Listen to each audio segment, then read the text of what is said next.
The winter wind whipped through the city's largest Mercedes dealership, carrying with it the faint scent of snow and exhaust.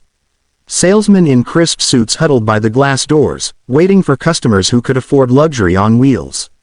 It was the end of the month, and commissions were running thin. Then the door creaked open, and silence fell. A man in torn boots, a faded brown coat, and a scruffy beard shuffled inside. His hands were calloused, his jeans stained with engine grease. He looked more like a mechanic from a junkyard than a man stepping into a showroom of $500,000 trucks. "Good morning," he said quietly. "I need 5 Mercedes Actros trucks." The salesman exchanged glances, then laughter. "Sir," one of them chuckled, "these are not toy trucks. Each one costs over $180,000. Maybe you meant to visit the used car lot down the road." But the ragged man didn't flinch. His eyes were steady, calm, and deep with something that couldn't be faked: humility. "No," he said simply. "I need 5. I'm starting work next week, and I want reliable machines." One salesman, Jason, couldn't resist playing along. "Sure thing, sir. Will that be cash or finance?" "Cash," the man replied, pulling out a crumpled envelope from inside his coat. Jason smirked, expecting to see a handful of old bills. But what spilled out onto the desk stunned everyone into silence: thick stacks of $100 notes, wrapped neatly with bank seals. The laughter died. The ragged man looked up at them, not with anger, but quiet disappointment. "You see," he said softly, "people often judge what they see. But sometimes, what you don't see matters more." The manager rushed out from his office, suddenly all smiles, shaking the man's hand.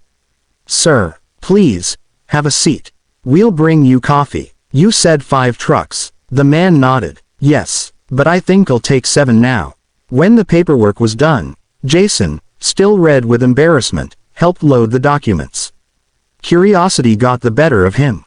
"Sir, if you don't mind me asking, what do you need all these trucks for?" The ragged man smiled faintly. "I run a logistics company. Used to drive trucks myself. 10 years on the road. When I started, no one helped me, not a bank, not a dealer. So, I built my own business from the ground up. Now I'm buying these trucks to start a training program for homeless veterans who want to work again. Every truck will have a driver who just needs a second chance." Jason froze. His throat tightened. The ragged man continued, "You see, I was one of them once. Slept in my old pickup for months. People laughed at me, too." He gave a soft laugh. "Guess things come full circle." Later that day, as the trucks rolled out of the dealership, sleek, shining, and powerful, Jason stood by the door watching. He felt something stir deep inside him. Shame, admiration, and hope.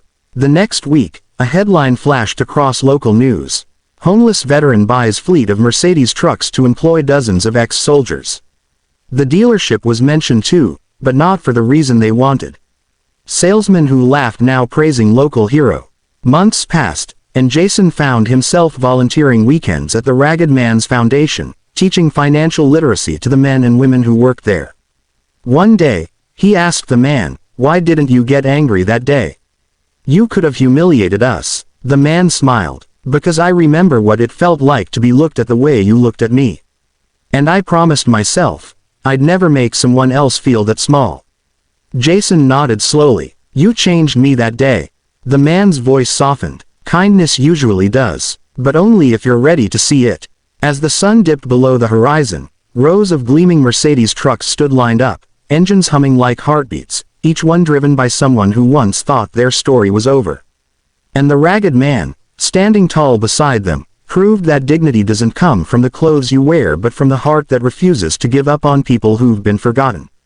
Never underestimate anyone by how they look. Sometimes, the person you laugh at today might be the one building a future for others tomorrow.